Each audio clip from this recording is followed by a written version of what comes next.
Bismillahirrahmanirrahim. Alhamdulillahi rabbil alamin. Wassalatu wassalamu ala asyrafil anbiya wal mursalin wa ala alihi wa sahbihi ajma'in. Subhanaka la ilma lana illa ma 'allamtana innaka antal alimul hakim. Wa la hawla wa la quwwata illa billahil aliyyil azim. Assalamualaikum warahmatullahi ta'ala wabarakatuh.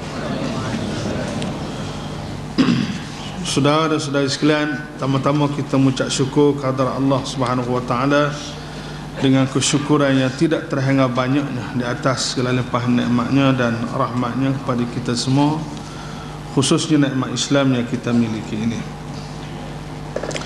Kita sudah sampai ke surah yang terakhir dalam siri pengajian kita ini, iaitu surah yang paling kemuncak sekali, iaitu suratul Fatihah, yang digelar sebagai ibu kepada Quran. Untuk mengambil berkah daripada surah ini, marilah kita sama-sama membacanya, dan kita cuba usaha supaya bacaan Fatihah ini betul, sebab bacaan Fatihah ini merupakan bacaan rasmi kita dalam semaya, yang wajib kita kena baca dan juga baca dengan betul. Oleh kerana itu, amba nak peringatlah dalam Fatihah ini, dari segi bacaannya kita kena jaga. Yang pertama dari segi sebutan huruf, yang kedua sifat-sifat huruf, dan yang ketiga ialah hukum tajwid, panjang pendek dan sebagainya. Jadi amba dengar sama ada orang jadi terimam kah ataupun apa nama tu, makmum kah ataupun sebagainya, adalah beberapa kesilapan ataupun orang panggil kesalahan yang sama ada bakal tak khabar ataupun sebagainya. Dia semua dalam Quran ni, seluruh Quran ni dia hanya berputar di atas orang panggil berapa 30 huruf Quran saja, alif, ba, ta sampai ya. Tidak gitu ni. Semua Quran ni duk musim di atas huruf-huruf tadilah, alif, ba, ta sampai ya. Oleh kerana tu wajib kita kena betul dulu huruf tu dulu. Sebab kalau huruf tu tak betul, dia tak betul habis hak lain kau. Sebab dia duk pusing-pusing hak tu ya. Oleh kerana tu sebutan huruf tu sangat-sangat penting. Kemudian dia punya makhraj ataupun bahasa Melayu kita ni dengan Arab ni, dia ada beza sikit. Dari segi sebutan, huruf Arab dengan huruf Melayu ni dia beza. Ada juga hak serupa pun, tapi hak beza pun ada juga. Jadi cuba kita sebut secara, ataupun kita cuba ulang baliklah. Ni kira kata hak nak sabis semula kan. Sabis semula. Alif, ba, ta, sa, jim, ha, kha, dal. Dal, ini tak ada dalam sebutan Melayu. Dal ni memang tak ada. Bukan da, bukan di. Dal. Ada macam nak, bukan belapik penanda juga, tapi ada orang panggil, payah juga nak sebut, ada bunyi sikit. Dal. Dal. Bukan da. Kalau da tu jadi di. Di salah. Bukan. Di tak ada dalam bahasa Arab. Ia ada ialah dal. Za. Huruf za ni. Dal, za, ra. Ra. Zai. Ni tak ada masalah. Sin pun tak ada masalah. Sebab dalam bahasa Melayu ada kan? Shin. Shin ni walaupun asalnya Arab, tapi orang Melayu tidak payah sangat sebut. Lagipun dua amat ayat tadi ayat Shin ni tak ada masalah. Agak masalah sikit sad. Sad. Ini tak ada dalam bahasa Melayu. Sad, lepas tu dad. Dad lagi tak ada. Dadnya orang Arab sendiri pun payah nak sebut. Sebab tu Nabi kata ana antaqu bid-dad, akulah orang yang paling betul dalam menyebut huruf dad. Dad.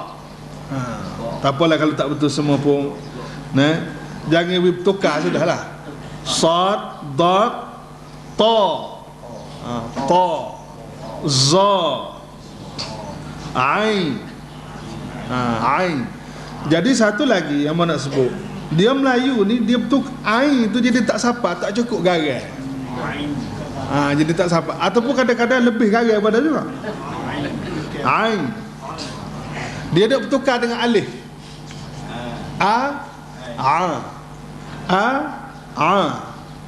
Ada tu dia agak ngis sikit. Tu tebal sikit. Tapi kalau ain tu mati, jangan kuat sangat. Jangan bunyi mangak macam mana patah tu jadi melampau ladahnya. Sedang ni bukan huruf qalqalah. Ain ni dia tidak huruf qalqalah, sebutan biasa saja. Bukan kata kena mangak dak dah. Jadi hak dah jadi masalahnya apabila ain ni duk dekat dengan alif. Misalnya siratal ladzina an'amta alaihim. Siratal ladzina siratal ladzina an'amta alaihim. Jadi kadang-kadang dia jadi buat so, jadi sama. Siratal ladzina an'amta alaihim. Kalau hak baru masuk Islam tak apalah. Kalau hak baru masuk Islam bolehlah kita maaf ke dia. Ni kalau dah sampai tua ke diri dah dalam Islam, siratal ladzina an'amta alaihim, tak betul lagi. Orang panggil kodi benar lah. Jadi itulah huruf-huruf yang berasa perlu kita bagi perhatian lah, sebab bacaan ni bacaan wajib. Kalau tak kena memang berat sikit lah. Misalnya yang pertama hak masa bismillahirrahmanirrahim tu tak ada masalah lah. Bismillahirrahmanirrahim. Ra bagi di atas ni wajib kena tebal. Ha tu tolong pelinik sikit. Ha, alhamdu.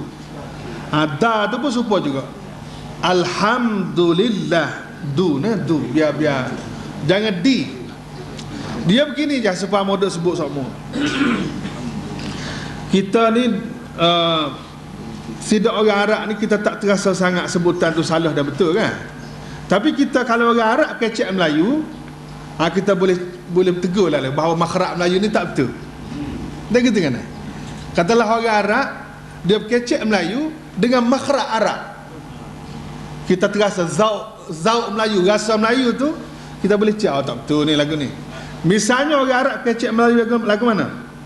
Orang Arab tapi dia kecek Melayu dengan makhraj Arab. Misalnya dia kata nak sebut dal tadi. Dal ni dalam bahasa Arab dia tak ada di kan? Dia ada dal. Dia tanya adakah saudara sudah makan pagi? Adakah saudara sudah makan pagi? Jadi betul ayat tu kan? Tapi dari segi makhraj tu bunyi lagu mana? Tak sedap. Tak betul makhraj Melayu lagu tu. Hak betulnya adakah saudara sudah makan pagi, bukan pagi. Bukan saudara. Jadi salah sebut lagu tu. Samalah juga kita orang Melayu ni pergi sebut dah dia. Alhamdu. Tak betul lagu tu. Bukan alhamdu dal. Siapa juga dah? Siapa juga dengan fa ni dalam bahasa dalam Arab dalam Quran tak ada pa, pi tak ada, ada fa. F. Dalam fa dalam huruf dalam makhraj. Ada ke dalam Fatihah tak ada kan? Itulah ada antara perkara yang orang rasa perlu kita bagi peringatan, sebab takut bacaan ni jadi jadi telur ke jadi sebagainya. Tama-tama kita baca ni depan Tuhan pula. baca tu depan Allah Subhanahu Wa Taala, Allah kata hamba aku seorang ni kak, hai berat benar kan. Jadi kita cuba betul lepas tu kena mengadap guru lah, baca depan guru mengesahkan, confirm, mengesah tak apalah tu. Tapi kalau kita sendiri jadi tok guru, betul sama lah kitanya. A'udzu billahi minasy syaithanir rajim. Bismillahirrahmanirrahim. Alhamdulillahi rabbil alamin. Alhamdulillahi rabbil alamin. Ar-Rahmanir Rahim. Ar-Rahmanir Rahim. Maliki yaumiddin. Maliki yaumiddin. Iyyaka na'budu wa iyyaka nasta'in. Iyyaka na'budu wa iyyaka nasta'in. اهدنا الصراط المستقيم. اهدنا الصراط المستقيم. صراط الذين أنعمت عليهم غير المغضوب عليهم ولا الضالين.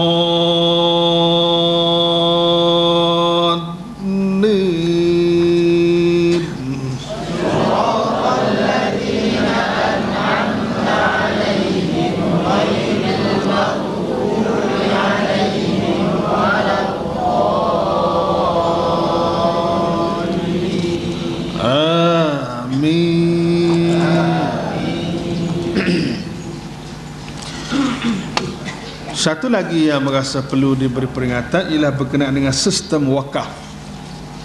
Sistem wakaf. Wakaf ni mana tempat kita nak berhenti tu mana? Mengikut bacaan dalam semaya Rasulullah sallallahu alaihi wasallam, dia senantiasa baca dia wakaf setiap ayat. Setiap ayat Bismillahirrahmanirrahim. Itu satu ayat situ. Alhamdulillah rabbil alamin. Itu ada berhenti tepat ayat begitu. Dan siratal ladzina an'amta alaihim tu siapa waladdallin itu satu ayat. Itu bacaan yang terbaik sekali lah. Itu dari segi wakaf. Dan selagi boleh juga kita wasal. Boleh kita wasal.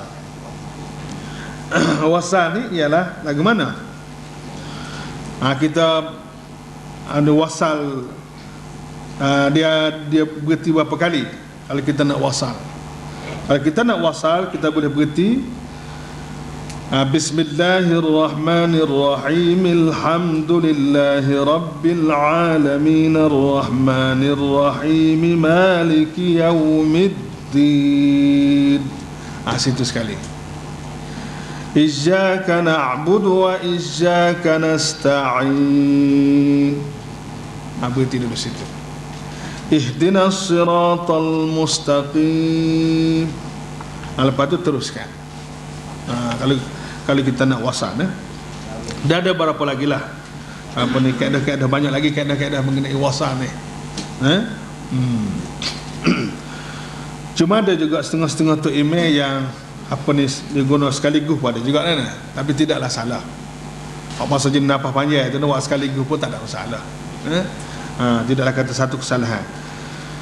Satu lagi ialah berkenaan dengan Maliki Yaumiddin. Maliki Yaumiddin tu kalau salah tu imam baca Maliki Yaumiddin, jangan disalahkan. Ada juga bacaan yang qiraat yang baca Maliki Yaumiddin, pendek mi. Maliki Yaumiddin, tapi bukan qiraat hafaz, qiraat lain. Qiraat ni banyak Tapi oleh kerana kita di Malaysia ni dah memang kita dari segi qiraatnya kita guna qiraat hafaz, jadi tak payahlah tu imam tu duduk baca qiraat-qiraat yang lain, takut orang panggil timbul kekeliruan di kalangan makmum. Bacalah dengan qiraat biasa saja. Maliki yaumiddin.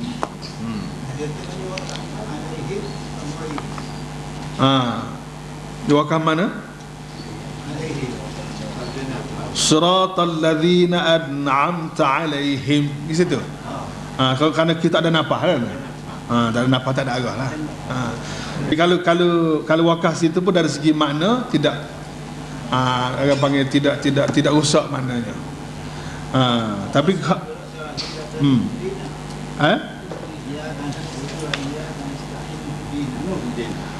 iyyaka na'budu wa iyyaka nasta'inu dina. Itu memang tidak digalakkan. Iyyaka na'budu wa iyyaka nasta'in. Boleh dari segi wasanya boleh. Boleh. Dari segi hukum wasa memang boleh. Tapi sebaik-baiknya kita wakaf. Kita wakaf di situ. Itu dia ada satu ilmu pula dipanggil al-ibtida' wal waqfi, iaitu sistem memulakan ayat dan juga sistem nak berhenti atau sistem wakaf. Walau bagaimanapun saudara dan saudari sekalian, kita cuba ikhtiarlah apa dia, sama ada wakaf kah, sama ada sebutan huruf kah atau sebagainya, kita jangan baca siapa kau punya kat berubah makna. Kalau kita dia makna Quran ni atau makna bahasa Arab ni, dia sebutan huruf tu dia boleh berubah. Apabila berubah makna, kesilapan itu siapa kau punya kat berubah makna, batallah sembahyang. Jadi kalau silap sikit-sikit itu tidak siapa kau punya kat berubah makna, itu tak ada arah lah. Walaupun ada wajib kena belajar, tak boleh nak main dengan ayat tak belajar tak boleh.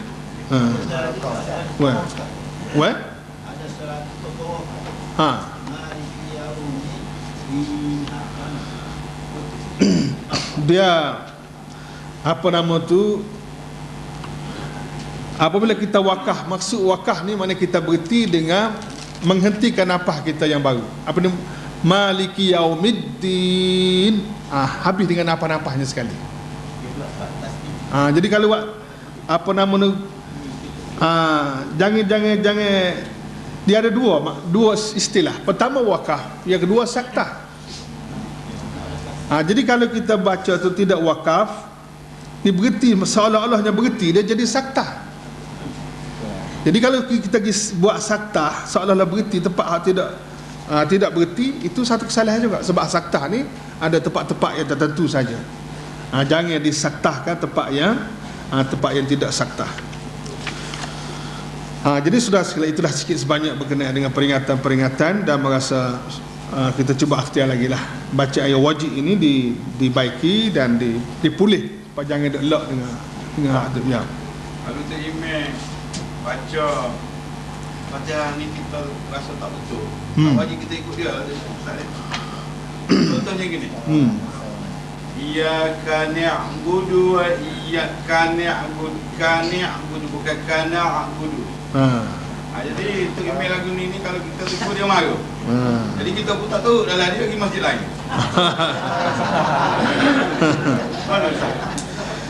Ada tak boleh mecak gitu. Tak dengar kan? Ia pertamanya wajib kita kena tegur. Sebab itu satu kesalahan yang berat tu. Nak budu jadi nak budu tak apa. Itu boleh merubahkan makna, tak boleh. Jadi yang keduanya pula, kita kena sesar benda tu. Sebab dia jadi terimeh. Apabila dia rusak dari segi bacaan, boleh membatalkan sembahyang. Apabila kita buat menyebabkan bertukar huruf atau bertukar huruf, bertukar baris yang membawa kepada berubah makna, batal sembahyang. Jadi kalau sekiranya kita delok, dia nyanyi ke orang lain pula ni. Nyanyi ke orang lain. Jadi amat harap kalau ada tuan-tuan email yang bermasalah lagu ni, minta tolong royak kepada pihak yang bertanggungjawab. Pihak yang bertanggungjawab ialah Majlis Agama Islam. Kena royak pihak bertanggungjawab supaya, sebab tuan-tuan email ni pun dia ada juga kalau kita tegur-tegur, aku tu email dia makmu tak kira, dia jadi satu hal juga. Jadi kita kena royak ke bos dia, kena royak ke pihak yang jadi kena email tu tidak dilantik oleh majlis. Lantik majlis tak pergi, tapi dia substitute. Dia tak ada perlu dia nak. Jadi selaginya pula, Orang nak jadi imam ni dia kena tengok. Apabila imam tu tidak diredai oleh makmum, tak boleh.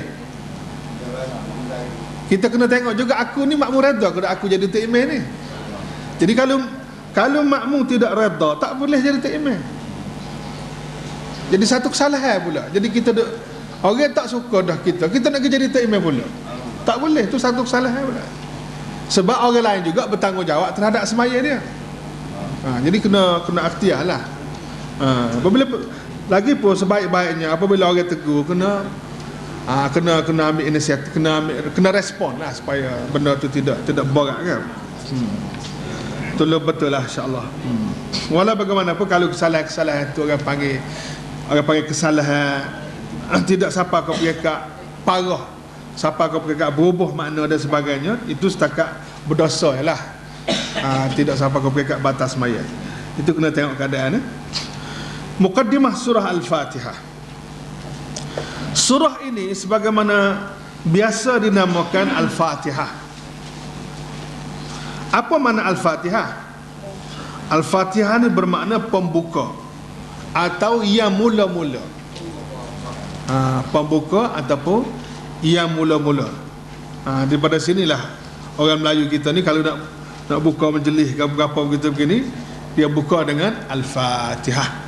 Kerana nak ambil berkat at-tabarruk bil Quran. At-tabarruk bil Quran maknanya kita ambil berkat dengan Quran. At-tabarruk bil Quran ni tak apa ni. Boleh kita mengambil berkat daripada Al-Quran supaya kerjaan kita tu jadi berkat, jadi baik, jadi berjaya. Kita mulakan dia dengan Al-Fatihah. Ia juga dinamakan Ummul Quran. Ummul Quran makna ibu Quran. Ibu ni tak faham sendirilah dia kata kan. Apa makna ibu? Ibu ni induk. Induk di mana segala-galanya ada dalam tu belakang. Macam ibu gula misalnya. Ibu gula ni maknanya kekuatan manis yang ada pada dia tu memang lebih daripada gula biasa. Sebab dia ibu kan. Dan Ummul Kitab ibu kitab suci. Ibu kepada kitab-kitab suci Allah Subhanahu Wa Taala turun pada dunia ni banyak kan. Ibu dia nya ialah kitab suci banyak kan, kitab 100 apa ni? 104 buah kan. 104 buah termasuk Quran. Itu kitab-kitab Allah Subhanahu Wa Taala. Ibu pada kitab suci ni ialah Al-Fatihah. Maknanya Tuhan rumuskan semua sekali ni. Segala kitab-kitab Allah yang diturunkan semenjak dunia ini, semenjak Nabi-Nabi dilantik dan sebagainya di dunia ini, Tuhan rumuskan semua sekali bubuh dalam Quran. Jadi Quran ini sebagai rumusan kepada semua kitab-kitab yang lalu. Jadi apabila kita baca Quran, tak payah dah baca kitab lain. Sebab apa? Sebab ada dalam Quran ni hak ambil sana belakang dah. Tu kau ambil buh dalam Quran. Jadi ada belakang dah. Tak payah baca dah kitab Taurat, kitab Injil, semua dah ada dalam ni belakang dah. Yang keduanya pula, Tuhan buat rekasan lagi. Rumus semua sekali tu buh dalam Fatihah. Jadi lala ni kita nak ayat benda ni lebih mudah. Pasal dengan adanya diskit ataupun disk komputer sekarang ni kan, mudah kita nak hurai. Kalau dulu payah juga nak rayak kan. Lala ni lebih mudah. Kalau kita tengok lala ni kan, Quran sebuah tu dia bubuh dalam diskit besar ni je. Pergi hak bulat tu kecil lah. Sebuah Quran dengan tafsirnya, dengan segala macam tu semua tu kecil lah bubuh dalam disk dia tu. Maknanya kita buka bah tu ada belakang dalam tu. Supaya juga kitab hadis sunnah sittah ni, kalau nak bawa kena muat kereta banyak. Hadis semua sekali tu, Bukhari, Muslim semua. Berat nak bawa tu. Lala ni tak payah bawa semua, bawa sekeping je. Semua sunan sittah dengan huraian kepada tu belakang. Tu sains dan teknologi punya kerja. Jadi Fatihah pun begitulah juga je. Fatihah pun begitulah juganya. Tuhan rumus ambil semua sekali dalam Fatihah. Jadi kalau siapa buka baca Fatihah, faham Fatihah ni kak, insya-Allah maknanya dia akan fahamlah seluruh mesej dan seluruh pengertian yang hendak disampaikan oleh Allah Subhanahu wa taala di dalam kitab-kitab yang lalu dan juga di dalam Al-Quran itu sendiri. Sebab itulah Allah Taala menggelarkan dia, menamakan dia Al-Fatihah ini dengan Ummul Kitab, ibu kitab suci. Ada boleh ibu ni kak, biasanya baguslah. Kerana mengandungi secara ringkas dasar-dasar dan usul tu makna dasar, bukan usul dengan makna cadang. Usul di sini makna dasar. Dia panggil fundamental, fundamental. Fundamental dia panggil usul. Kalau fundamentalis dia panggil usuliyun. Fundamentalis mana orang-orang yang berpegang teguh kepada dasar-dasar Islam, itu fundamentalis. Tapi lah ni kalau sebut fundamentalis ni orang pakat takut belakang kan. Jadi melampau lah dan sebagainya. Jadi hak berpegang teguh dengan Quran, berpegang teguh dengan Islam, jadi melampau. Hak jenis mengarut tu tak melampau. Dia jadi lagu tu. Jadi reverse, psikologi reverse dia panggil. Pasal istilah tu diprojek oleh Barat dan puak kita jadi puak teruk kadang-kadang. Sebenarnya asal mana usul tu mana fundamental, asas. Usuliyun mana fundamentalis, orang-orang yang berpegang teguh dengan dasar-dasar Al-Quran dan Sunnah. Mana orang ni tidak mudah digoncang, tidak mudah dihanyutkan. Orang yang mengaji Islam juga, tapi mengaji yang tidak mengaji fundamental dia, tak mengaji usul, dia mengaji orang panggil cuik-cuik sikit-sikit gitu ya. Ambil cuik sikit-sikit, tapi usulnya tidak belajar. Sama ada usulul akidah ke, usulul fiqh ke, usulul tafsir ke, dan juga usul-usul yang lain dia tak belajar. Ada mudah tumbal orang jenis lagu tu. Sebab ibarat pohon tak ada tunjang atau pohon tak ada akar, mudah mari ribut sikit mudah tumbal. Jadi dalam Quran ni Allah Ta'ala sudah ringkaskan usul, prinsip-prinsip dan dasar-dasar itu dibubuh semua dalam Fatihah. Jadi Fatihah ni merupakan ucapan dasar. Ucapan dasar yang menjadi dasar kehidupan manusia itu sendiri, di mana insya-Allah kalau seseorang itu terdidik dengan Fatihah dan dia menjadi anak didik Fatihah, insya-Allah dia tidak akan rebuhlah dalam hidup ni. Sebab itulah soal dasar ini diwajibkan supaya diulang-ulang. Wajib diulang-ulang dalam sembahyang supaya kita ni menjadi orang yang orang panggil realistik dan berprinsip. Hidup kita ni memang realistik, mana kita mengambil kira realiti yang ada, tapi tidak hanyut. Kadang-kadang orang yang ambil kira realiti yang ada, oleh kerana dia tak ada dasar, dia jadi hanyut. Kita tidak. Kita memang kita realistik mengambil kira peristiwa dan perkara yang berlaku di sekeliling kita, dan di waktu yang sama kita seorang yang berprinsip kerana kita ada dasar. Dasar kita bukan apa nama? Ialah Al-Quran dan Sunnah yang dirumuskan semua sekali duduk dalam Fatihah. Sebab tu dia kata kerana mengandungi secara ringkas dasar-dasar dan usul yang kerananya Al-Quran diturunkan untuk menerangkannya satu persatu. Ini dasar dia. Apa dia dasar dia? Yang pertama, ini dasar yang pertama ialah, ini dasar akidah dia panggil usuluddin ataupun usulu al-aqidah. Ini hak besar sekali, ilmu yang paling tinggi sekali, ilmu yang paling penting sekali ialah ilmu usuluddin ini. Dasar agama ataupun dasar akidah.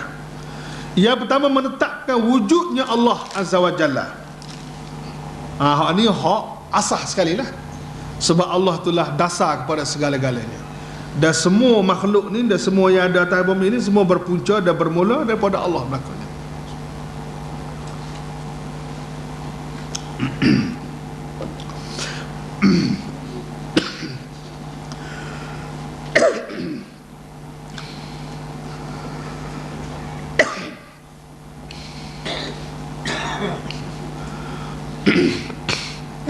Menetapkan wujudnya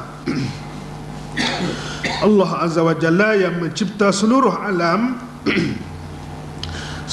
sebagaimana yang tersebut dalam firman-Nya alhamdulillahirabbil alamin. Jadi alhamdulillahirabbil alamin itu satu ayat yang yang bersifat dasar. Nak suruh kita khabar, nak suruh kita sedar molek bahawa Allah ni ada di mana-mana, dan Allah itu kita mesti rasa akan adanya itu. Tidak ada ni kita boleh rasa kan? Ada ni memang biasanya kita, kalau kita reti dan kita faham ada benda tu, dengan sendiri dah dia ada tindak balas rasa.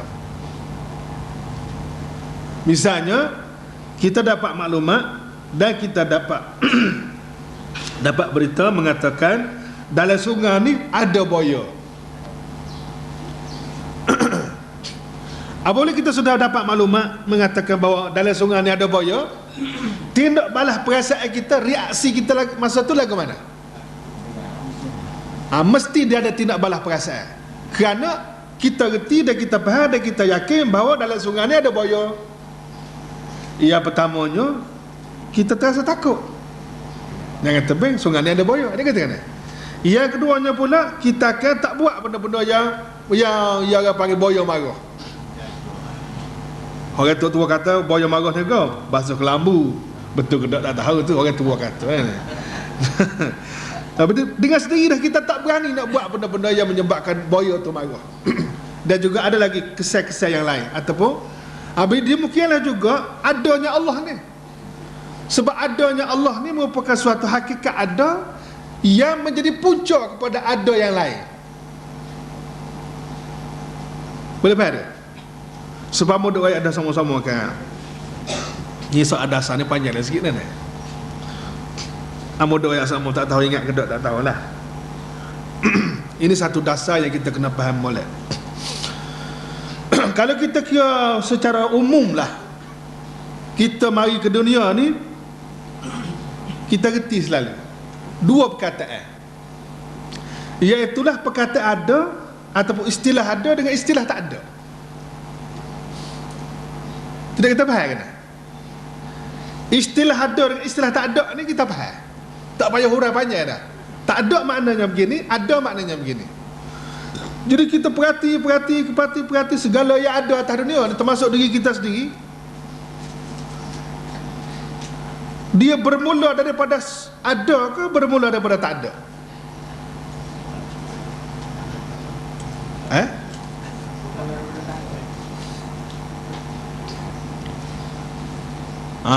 Itu kena perhati malak tu, tak ada dengan ada ni. Segala yang ada ni bermula daripada tak ada ke bermula daripada ada?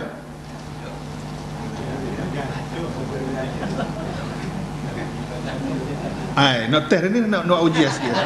Ujian lisan sikit hari ni.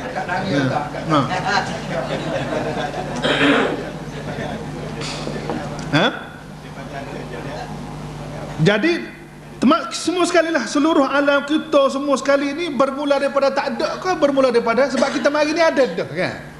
Kita tengok semua dah ada, langit ada, bumi ada, semua kemudahan asas ada belakang dah. Kita pun ada. Jadi kita nak tahu aku dan segala apa yang ada ni bermula daripada tak ada ke bermula daripada ada?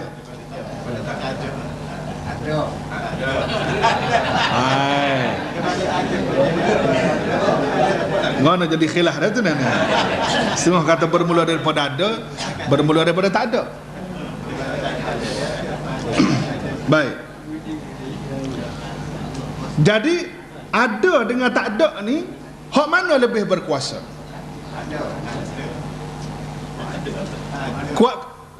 Hak ada kuasanya tak ada ke ada? Suatu yang ada ke suatu yang tak ada? Mestilah yang berkuasa itu suatu yang ada. Tidak kita kena.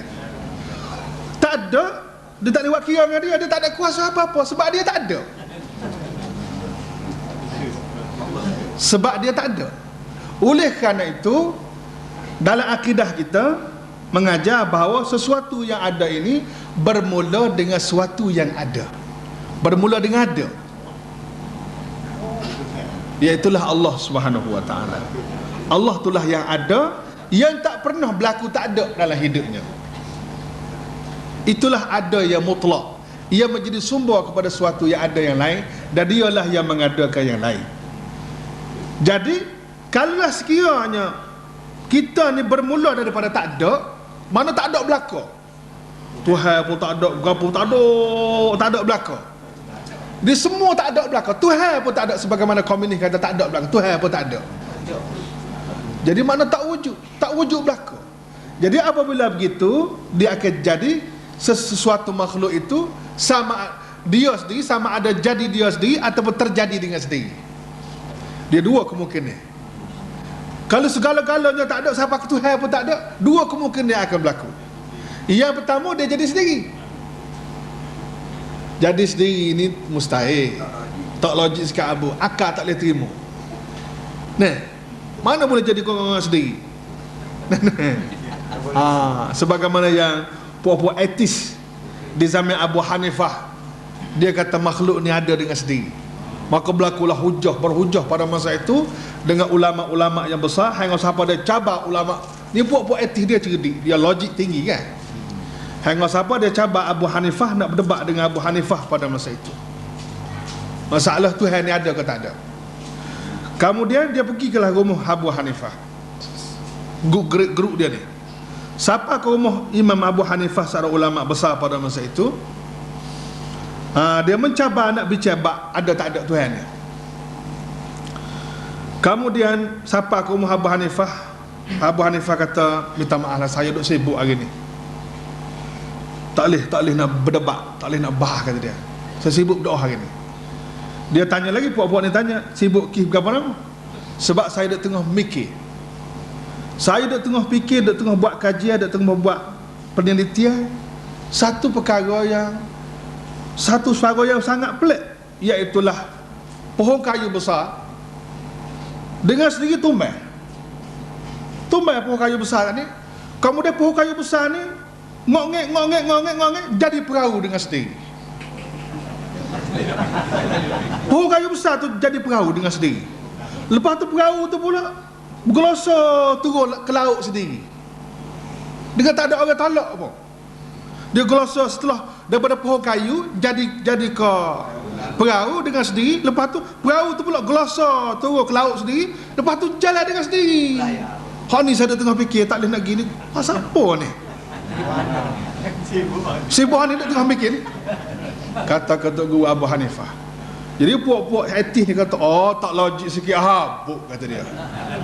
Tok Guru berapa lagu ni kecek tak logik, kata dia. Dia pun selalu, oh kalau hak ni tak logik lah. Ya, kamu dah kata langit, bumi semua, bulan, bintang semua ni tak ada pencipta, tak ada Tuhan, tu logik. Oh, dia lipat balik kata.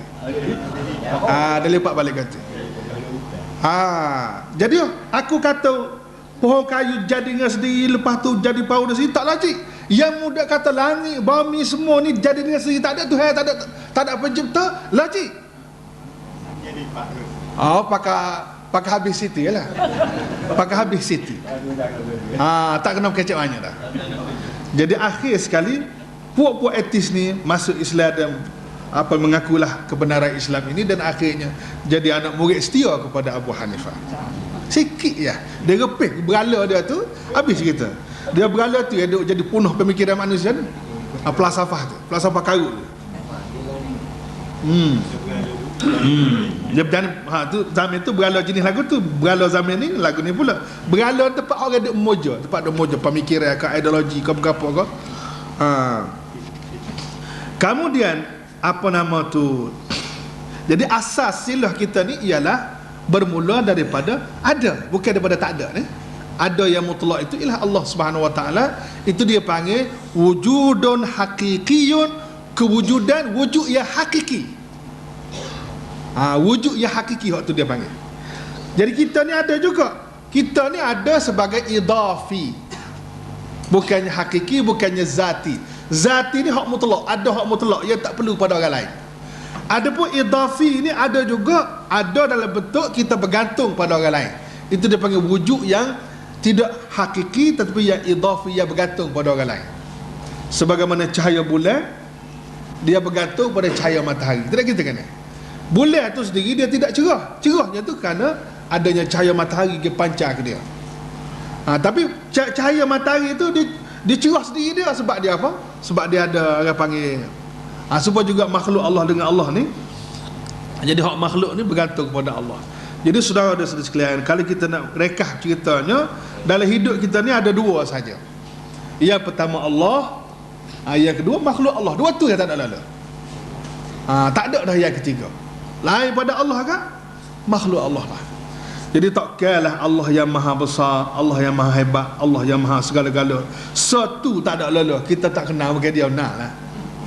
Tak kita kena. Kalau ramai-ramai tu boleh jadi bertukar kan ni. Ni satu tak ada lalu. Itulah Fatihah nak didik kita dari bab ketuhanan ni biar jelas. Itu dasar yang pertama kan ni. Dasar soal ketuhanan. Tapi kalau dasar ni berona, dasar ni tak jelas, dia berona pihak lain pun. Yang kedua, dasar yang kedua, menyebutkan kesimpulan sifat-sifat al-jalal. Ini sifat al-jalal mana sifat kebesaran, dan sifat-sifat al-kamal, ini sifat kesempurnaan. Sebagaimana yang terkandung di dalam firman Allah, firman-Nya Ar-Rahman Ar-Rahim. Dia sifat-sifat Tuhan ni banyak. Maha suci Allah daripada segala kekurangan. Tapi kalau kita berkah, dia jadi dua berkah sifat Tuhan ni. Yang pertama yang diistilahkan sebagai sifat-sifat al-jalal, sifat-sifat yang memberi yang bermakna kebesaran. Tuhan nak tunjuk kebesaran dia, sifat-sifat kebesaran. Selagi al-kamal, yang bersifat-sifat kesempurnaan, yang ni sikit abuk Tuhan tu tidak ada sifat yang kurang. Jadi semua sifat Tuhan ni dua tu tak ada lalat.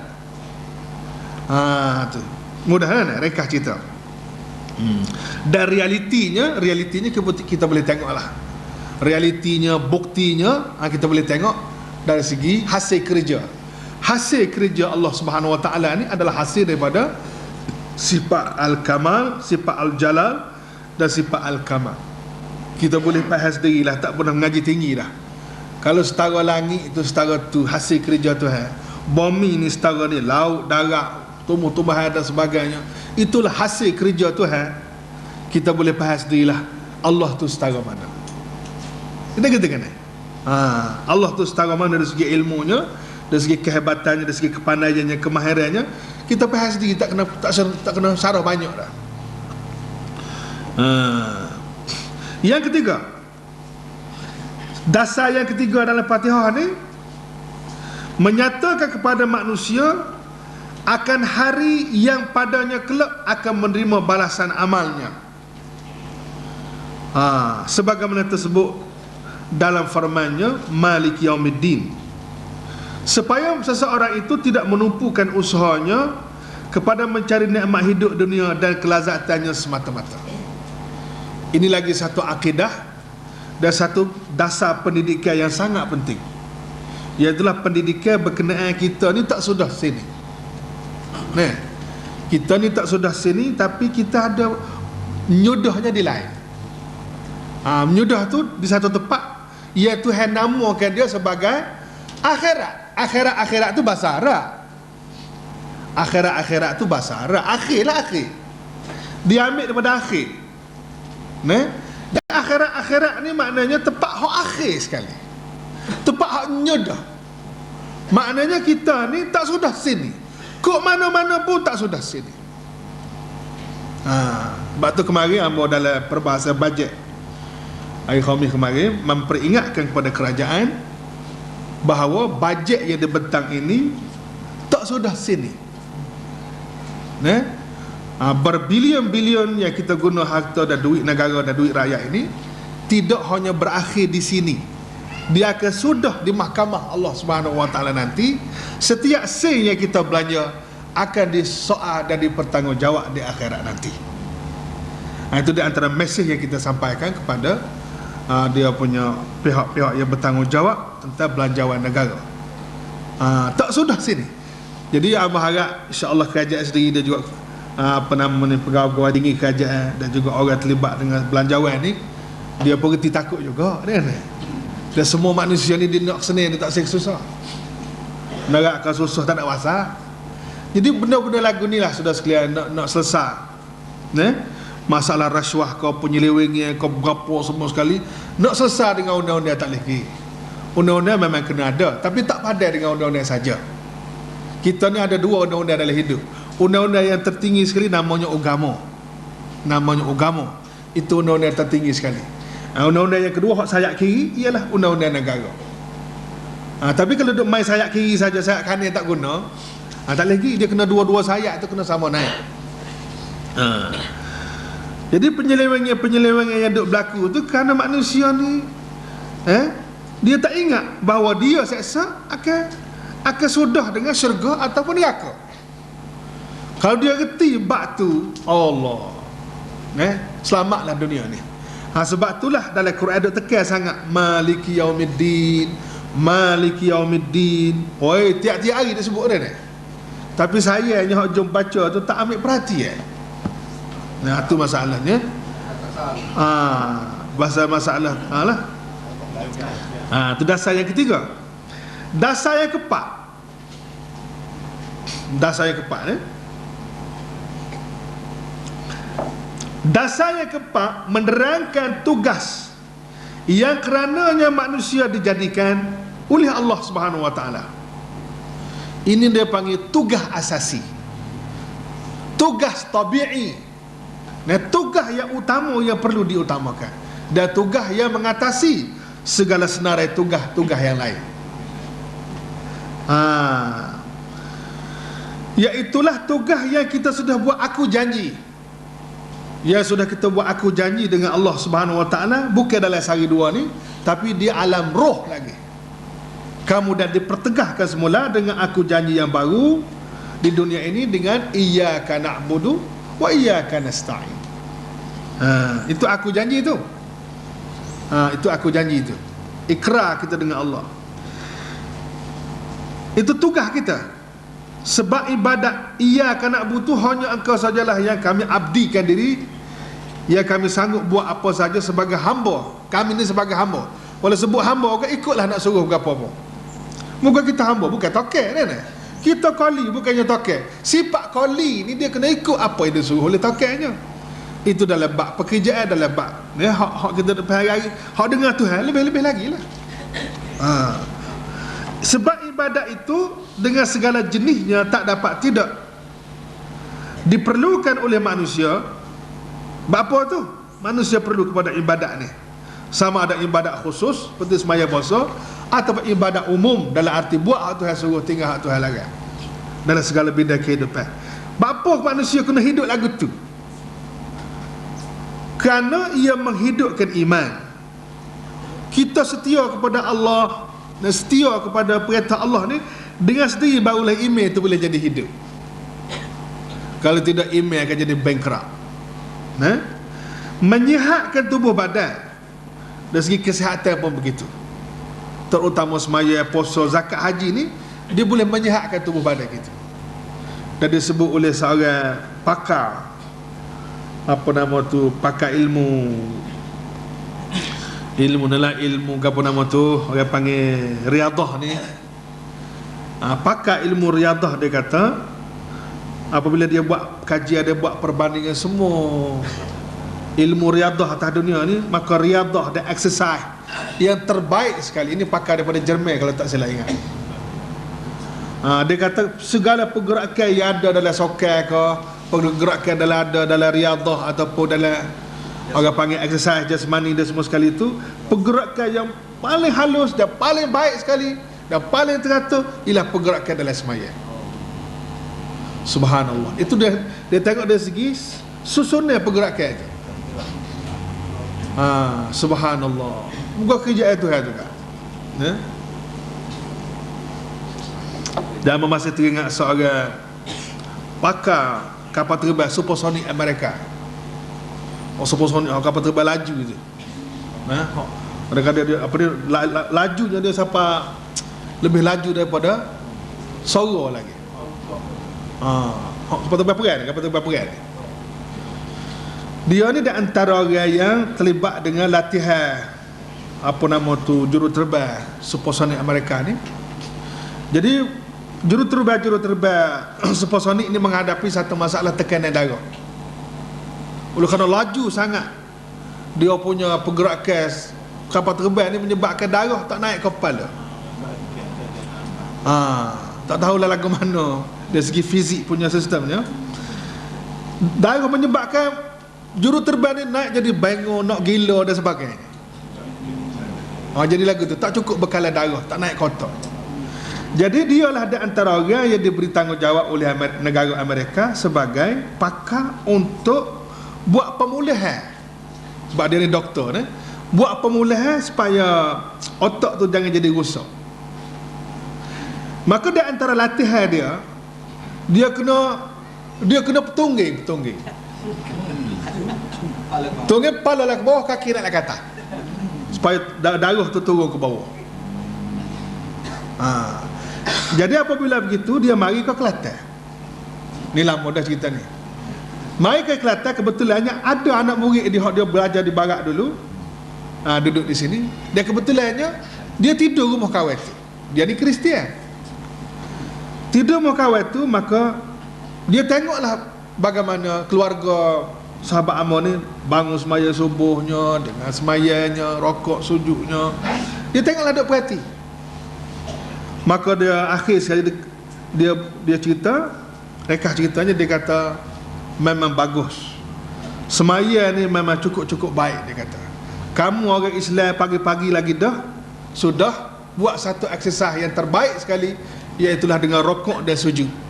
Sebab inilah merupakan satu latihan yang terbaik sekali untuk mencergahkan aliran darah, untuk turun ke kepala dan turun pada seluruh tubuh.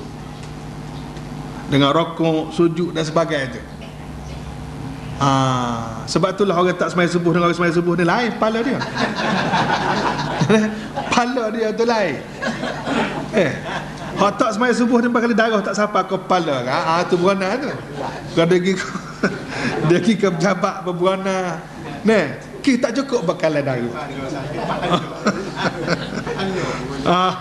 Jadi dari segi ibadat, hak ibadat tu hak tentu dah boleh pahala. Dari segi kesihatan tubuh badan pun memang diakui oleh pakar-pakar bahawa dari segi fizikal pun cukup terbaik dari segi semaya kita tu. Walaupun nampak sederhana saja rokok sujud, tapi dari segi pergerakan tu memang sudah diatur dan disusun oleh pakar yang buat manusia tu sendiri, iaitulah Allah Subhanahu Wa Taala. Ini kita kena yakin betul-betul lah. Kemudian sebab itulah kata, kerana ia menghidupkan iman tu dari segi spiritual, menyihatkan tubuh badan, memperbaiki akhlak, dan mensucikan jiwa. Ini benda-benda yang penting sekali dalam hidup kita ni.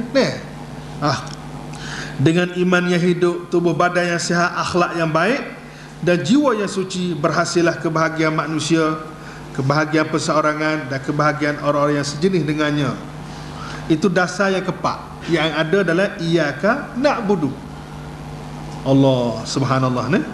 Dasar yang kelima, ini soal dasar belakang ni, yang Allah Ta'ala rumuskan di dalam surah Fatihah ini, memperkatakan tentang kelemahan manusia.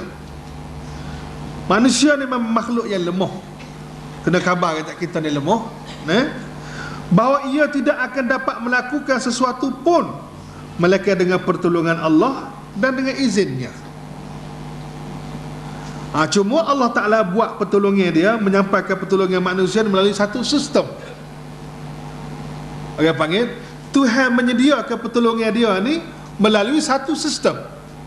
Sistem alam, sistem matahari, sistem bulan, sistem bintang, sistem udara, sistem makan minum, sistem rohani dan sebagainya. Itu semua adalah sistem dan kemudahan yang disediakan oleh Allah Subhanahu Wa Taala untuk nak tolong manusia.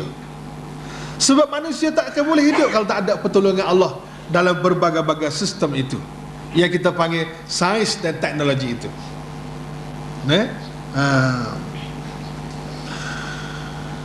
Manusia ni lemah, sebagaimana tersebut dalam, oleh kerana kita ni lemah, maka kita kena khabar lemah. Dan oleh kerana itulah dalam tiap-tiap kali kita semaya kita baca wa iyyaka nasta'in, hanya Engkau sajalah yang kami minta tolong. Ini orang panggil satu pengiktirafan Satu pengakuan bahawa kita ni lemah. Dan biasanya Allah Subhanahu Wa Taala kalau seseorang itu mengaku lemah depan dia, barulah dia berasa tu Tuhan. Dan dia ni, oh aku ni Tuhan bagi dia sudah pasti akan tolong dia. Tak usah ke Tuhan lah, sama-sama kita pun kita kesian kan. Kalau orang mari mengaku depan kita dengan rendah dirinya, dengan tawaduknya, hamba ni begini ya. Banyak kelemahan diri gini. Dengan sendiri kita akan berasa nak tolong dia, dan berasa kesian ke dia. Walaupun kita tak ada juga kan. Tapi kalau pasal jenis orang kecek lebih kan, oh hamba nah buat besar. Lepas tu gini. Lepas tu dia minta tolong. Tak tolong gapo awak. Kita pun naik nak marah pasal buah terlebih budak orang. Nah. Jadi dengan Tuhan ni kita dah mengaku, wa iyyaka nasta'in, hanya Engkau sajalah yang kami minta tolong. Itu dasar yang kelima. Dasar yang keenam, menerangkan perkara yang utama yang dihajati dan dipohonkan daripada Allah Ta'ala ialah ini dia, perkara yang utama yang dihajati. Dan kadang-kadang kita ni Tuhan kena ajar sesuatu dasar dari segi keutamaan ni pun tak apa nak erti. Dan kita ni kan dia panggil, ada satu ilmu nak dia panggil fiqhul awlawiyat. Fiqhul awlawiyat, yang ni fiqh dan kepahaman berkenaan dengan tertib keutamaan.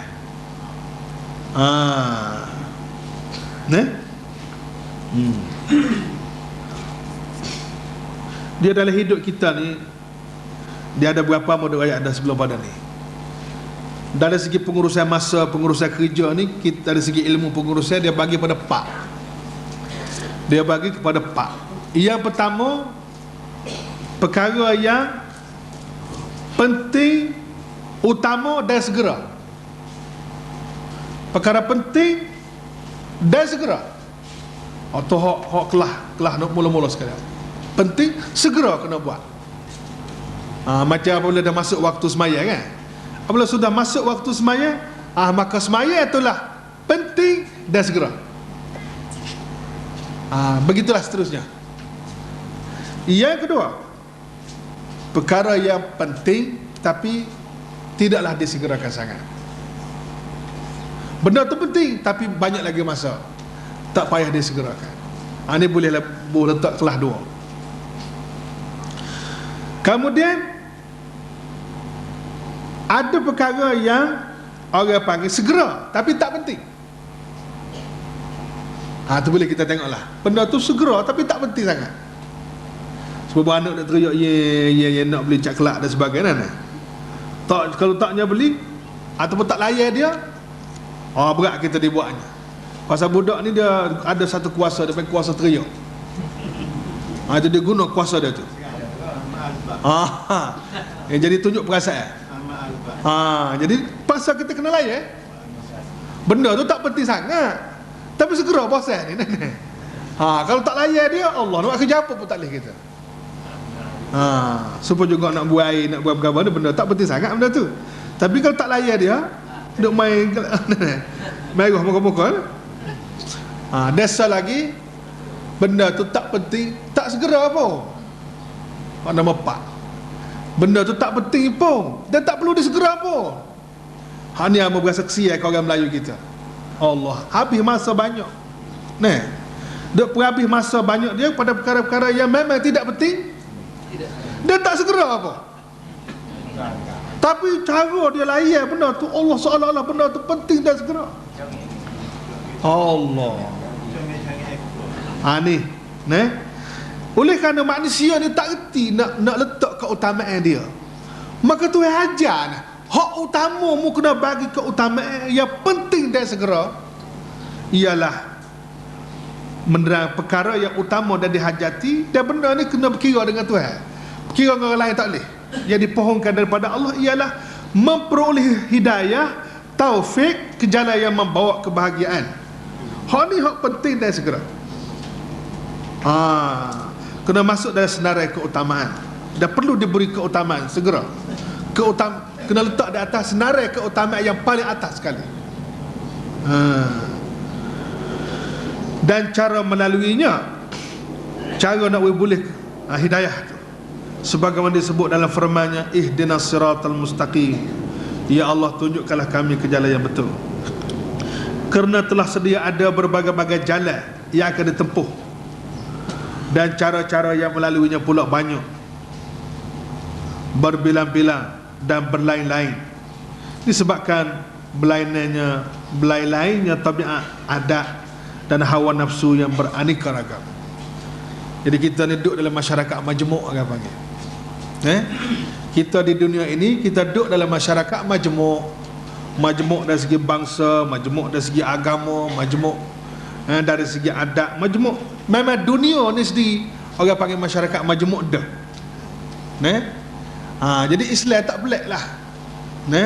Bukan Malaysia aja masyarakat majmuk, Mekah pun ada masyarakat majmuk, Madinah pun ada masyarakat majmuk. Duduklah mana batas dunia ni mesti ada masyarakat majmuk. Sebab dunia ni sifat semula jadi ialah bermasyarakat majmuk. Jok dia zaman dulu lagi. Asal kejadian laku tu dah. Majmuk dari segi nafsu, majmuk dari segi perangai, Allah, macam-macam kan. Jadi dalam keadaan banyak cara hidup tu, hidup aku hidup lagu ni, hak mana hak betul?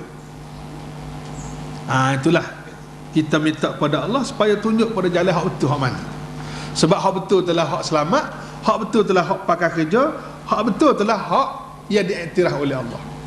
Kalau dalam bab duit pun kita nak duit hak betul, tak kita kan? Duit tak betul tu duit palsu. Duit hak laku hak betulnya ialah duit hak sungguh-sungguh pula.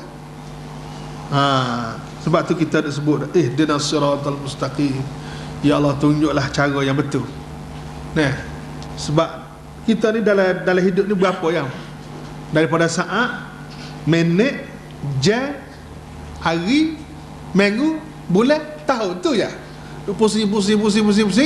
Jadi kalau masa-masa ni kita guna tak betul, kerjaan yang kita buat dalam masa ni tak betul, hancur, habislah nyanyi ke dia, rugilah dia.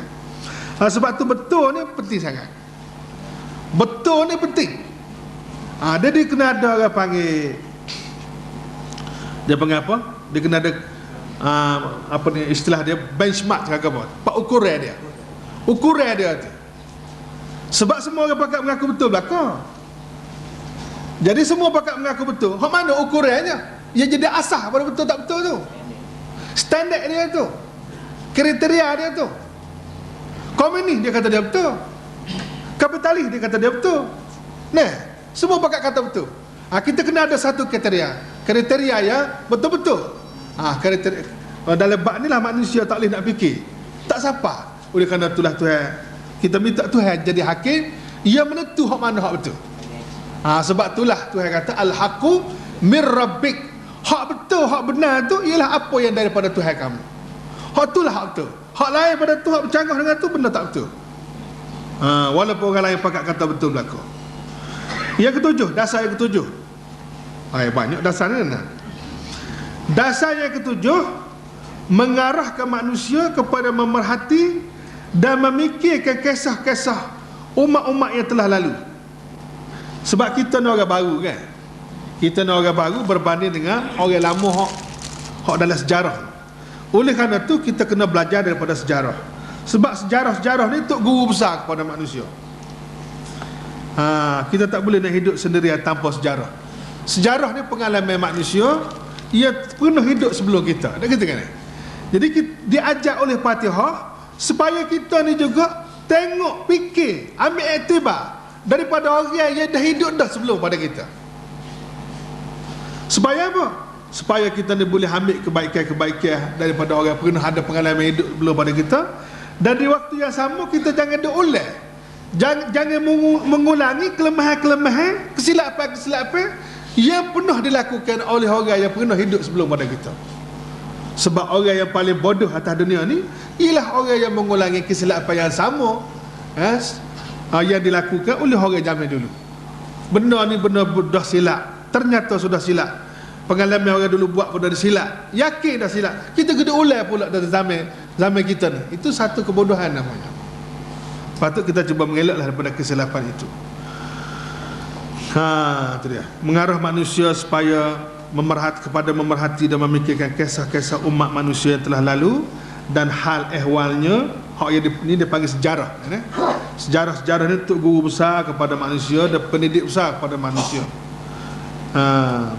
Sebab itulah Tok Guru Aba di Madinah dulu, Syekh Dr. Ahmadul Ahmad, dia kata orang yang cerdik atas dunia ni ialah orang yang banyak pengalaman atas dunia ni, ialah orang yang banyak baca sejarah. Bila dia banyak baca sejarah, khususnya sejarah Nabi-Nabi, sejarah dunia, sejarah ni, maknanya dia banyak pengalaman. Kalau kita nak jadi orang luah pengalaman, bacalah sejarah. Sejarah Kelantan, sejarah Malaysia, sejarah jadi seolah kita sudah selagi dia kata apa nama tu, orang yang paling panjang umur juga ialah orang banyak baca sejarah. Apa kata panjang umur kat mana? Dia kata orang panjang umur, sejarah ni panjang umur. Sebab dia kata dia tahu apa yang berlaku di zaman dia orang lain hidup. Zaman orang lain hidup tu dia tahu apa yang berlaku. Seolah-olah dia telah hidup dah pada masa tu. Seolah-olah dia sudah hidup dah pada masa tu. Jadi lala ni dia ada hidup lagi.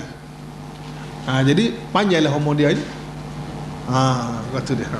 Tak, hanya surah Al-Fatihah ni kan. Dia tak ada royak bila masuk di mana, buat apa dia tu. Surah lain tu dia ada royak kan. Jadi waktu mana buat apa itu. Ni bab dia tu. Pada apa dia turun ayat. Ini surah rumusan. Rumusan kepada Al-Quran Al-Karim. Detailnya ialah ayat-ayat yang kita belajar dah tu. Ini rumus. Ini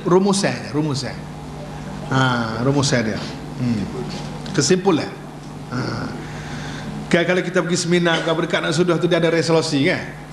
Resolusi itu cadangan dan semua sekali ada hasil daripada hodok seminar beberapa hari lepas dengan kertas kerja yang berapa gitu kan. Ini resolusi dia. Macam forum dan resolusi dia tu. So tu. Maknanya Ustaz.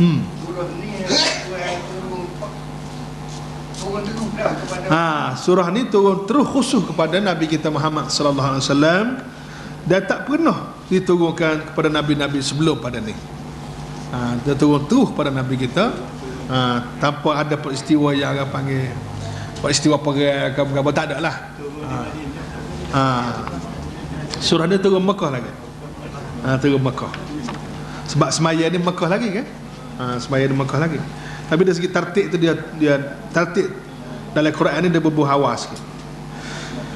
Kemudian mengarahkan manusia supaya memerhati dan memikirkan kisah-kisah umat manusia telah lalu dan hal ehwalnya, supaya dia memilih akan apa yang menyebabkan kebahagiaan mereka dan berjaga-jaga serta menjauhkan diri dari apa yang menyebabkan kecelakaan mereka, sehingga dia dapat hidup di dunia ini dalam keadaan yang selamat dan berjaya mendapat nikmat yang kekal pada hari akhirat kelak dalam syurga Darussalam. Darussalam makna negeri yang selamat sekali. Ya. Ya. Nabi datang malam 27 malam lah. Jadi malam tu Nabi menerima sembahyang daripada Allah Taala. Ya. Jadi surah ni dia turun lepas masa kita baca dan ayat. Apa satu tahu dia dari mana? Jadi dari segi tertib apa nama tu, surah ni lebih awal lagi. Tertib surah ni lebih awal sebab dia punya Isra Mi'raj ni berlaku selepas pada apa nama tu sebelum hijrah setahun. Sebelum hijrah setahun. Dan surah ni turun lebih awal lagi. Cuma dari segi susunnya Allah Subhanahu Wa Taala, dia sudah susun untuk menjadikan surah ini merupakan bacaan rasmi dalam sembahyang, sebab dia menjadi ibu pada Quran. Dengan sendirilah muka Quran itu ada dah, jadi masuk lah. Turun fardu sembahyang, Tuhan pilih surah ni untuk menjadi rukun pada sembahyang. Gitu. Kemudian kita habis sikit lagi. Darussalam. Darussalam ni negeri apa? Negeri yang selamat. Tak payah pakai polis, tak payah apa dah. Selamat sungguh dah. Tak payah pakai tentera, tak payah apa dah. Sebab tak ada benda-benda yang menyusah atas dunia ni. Nah, tapi kalau di apa nama tu, di Brunei dia panggil Darussalam juga kan? Di Brunei Darussalam juga, tapi polis banyak juga sana pun. Nah, polis lah, tentera bak, ancaman itu banyak. Nah, keselamatan dan sebagainya. Tapi di akhirat ni tak ada benda tu. Sebab Tuhan sudah tukar, semua sistem sudah tukar. Memang selamat betul, amin sungguh. Bukan saja amin daripada peropok penyamuk, amin daripada pengopak pekerja, amin daripada baloh, amin daripada hasak deki, amin sungguh. Nah, itu hasil pada keimanan kita yang berada di atas dunia ni. Oleh kerana kita beriman, jadi kita akhirnya jadi amin. Nah, oleh kerana manusia atas dunia tak beriman, itu tak amin tu. Sebab iman dia akan menghasilkan keamanan. Sejauh mana kuat keimanan, selama itulah keamanan akan berlaku. Kalau lemah keamanan berkurang selalu. Iman dengan keamanan ni pihak keselamatan kena faham molek tu. Pihak Bukit Amir kan patut benar belajar tu. Pihak Bukit Amir patut benar belajar bahawa Amir ni mempunyai pohon yang sangat besar, nama dia Imeh. Kalau negeri kita, negara kita ni boleh dididik Imeh dengan baik, Amir pun selamatlah. Tapi Amir rasa lelah ni orang ada macam-macam sektor latihan komputer, latihan dia ada belakang kan, maktab perguruan gotu kan ni kan, dalam bab-bab yang tertentu. Nak latih supaya orang mahir dalam bab matematik lah berapa semua. Tapi dalam bab email ni tak ada maktab perguruan. Padahal benar ni lah benar besar sekali dalam hubungan dengan keamanan negara, keamanan masyarakat dan sebagainya. Jadi sudah ada selesai. Yalah. Jadi yang paling penting sekali orang itulah. Kerajaan-kerajaan ni orang tu. Orang tu. Orang tu. Jadi walau bagaimanapun kita kena persudahlah benda tu asasnya ada dah. Orang Melayu kita ni terima dah Islamnya. Cuma tinggal lagi masukkan lagi. Macam komputer lah, komputer ada dah, tapi program tu tak ada. Software dia tu. Kalau bodoh ayat amu ada komputer, tak ada apa. Dia kena ada program tu. Akhir sekali kata dia surah ini juga dinamakan As-Sab'ul Masani. Kalau kita jumpa pula tempat lain istilah As-Sab'ul Masani itu istilah tu. Apa makna As-Sab'ul Masani? Maknanya As-Sab'u itu makna 7. As-Sab'u itu makna 7. Al-Masani maksudnya yang diulang-ulang bacaannya. 7 ayat yang diulang semua bacaan dia. Sama ada ulang dalam semaya, ulang di luar semaya, memang Allah dah beribu kali kita baca ulang kan, tapi tak pernah jemu, subhanallah. Dah kita kena. Ini satu mukjizat Quran. Baca juga ke Fatihah. Kalau lidah tu jenis hauh lama dah. Tapi tak jemu ni mukjizat Quran ni. Dan yang keduanya pula ulang juga supaya manusia ni orang panggil lekat tabiat Fatihah ni. Kalau dia boleh lekat tabiat dengan tabiat Fatihah, Allah comel orang tu. Sebab Fatihah sebagai acuan hidup dia. Sab'ul Masani maksudnya 7 ayat yang diulang-ulang bacaannya dalam semaya yang berbilang rakaat, ataupun 7 usul. 7 usul maknanya 7 dasar, 7 prinsip yang diulang-ulang huraiannya dalam Quran. Mana Quran ni sepanjang ayat Quran daripada sini sampai akhir, gilah Quran royak gapo pun dalam Quran ni, prinsip dia ni lah 7 prinsip yang ada dalam Fatihah ni.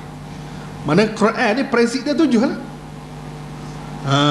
Sebab tu digelar sebagai As-Sab'ul Masani, 7 ayat ataupun 7 prinsip yang diulang-ulang dalam Quran. Rasulullah sallallahu alaihi wasallam pernah menyatakan kelebihan surah ini dengan sabdanya. Rasulullah kata mana yang bermakna tak ada dah dalam Quran, dalam kitab-kitab, tidak ada dalam kitab-kitab yang telah diturunkan oleh Allah satu surah yang sama kelebihannya dengan Ummul Quran. Tak ada, tak boleh lawan. Tak boleh lawan dalam kitab-kitab hak Tuhan turun zaman dulu siapalah ke Quran. Nak lawan surah Fatihah tak boleh. Maka banyakkanlah kita baca surah Fatihah kan. Demikianlah kelebihan surah Fatihah yang diwajibkan kepada orang yang mengerjakan sembahyang membacanya sekurang-kurang 17 kali sehari semalam jika ia tidak musafir. Itu dari segi mukaddimah ni. Huraian seterusnya kita kena minggu depan lah, insyaAllah. Walau bagaimanapun kita cuba ikhtiarlah supaya kita semua jadi anak didik kepada surah Fatihah, dan orang panggil hidup mengikut acuan Al-Fatihah. Wallahu a'lam. Auzubillahi minasyaitonirrajim. Bismillahirrahmanirrahim. Alhamdulillahi rabbil alamin, wassalatu wassalamu ala asyrafil anbiya wal mursalin wa ala alihi wa sahbihi ajma'in. Allahumma ya hayyu ya qayyum ya Allah la ilaha illa huwal hayyul qayyum wa 'anatil wujuh lil hayyil qayyum la ilaha illa anta subhanaka inni kuntu minaz zalimin. La ilaha illa huwar rahmanur rahim. Ya Allah, ya Tuhan kami, ampunilah dosa kami dan maafkanlah kesilapan kami lahir dan batin. Ya Allah, ya Tuhan kami, ampunilah dosa kami dan dosa dua ibu bapa kami, dosa keluarga kami, dosa masyarakat kami, dan dosa seluruh umat Islam yang telah mati dan yang masih hidup. Ya Allah, ya Tuhan kami, bukakanlah segala hijab yang ada di hati kami supaya kami dapat mengenali Engkau dengan sebaik-baiknya. Ya Allah, ya Tuhan kami pohonkan apa yang pernah dipohon oleh Nabi kami Muhammad sallallahu alaihi wasallam, dan kami minta perlindungan daripada apa yang pernah diminta perlindungan oleh Nabi kami Muhammad sallallahu alaihi wasallam.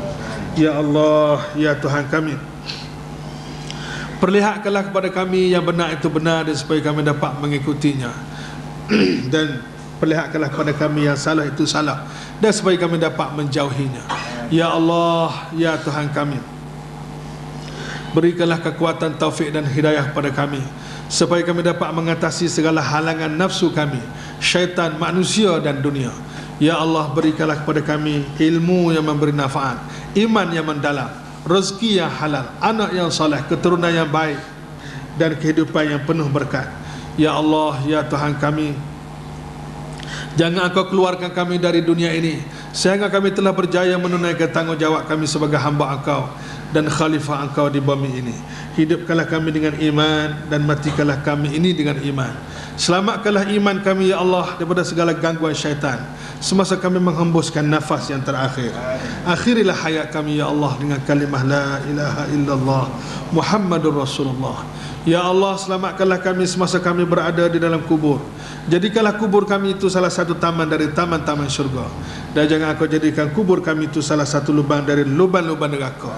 Ya Allah, berikanlah kekuatan kepada kami supaya kami dapat menjawab semua soalan mungkar dan nakir. Selamatkanlah kami ya Allah semasa dunia ini dihancurkan segala-galanya. Selamatkanlah kami semasa kami dibangkit dari kubur menuju mahsyar. Selamatkanlah kami ya Allah semasa kami berada di padang mahsyar. Naungilah kami ya Allah dengan naungan Al-Quran, naungan sedekah-sedekah kami, dan naungan arasy Engkau. Ampunilah dosa kami dan maafkanlah segala kesilapan kami dan kelemahan diri kami semasa kami dihisab di mahkamah Engkau. Hisabkanlah kami ini ya Allah dengan hisab yang sedikit dan ringan. Berikanlah peluang kepada kami untuk mendapat syafaat Nabi kami Muhammad sallallahu alaihi wasallam.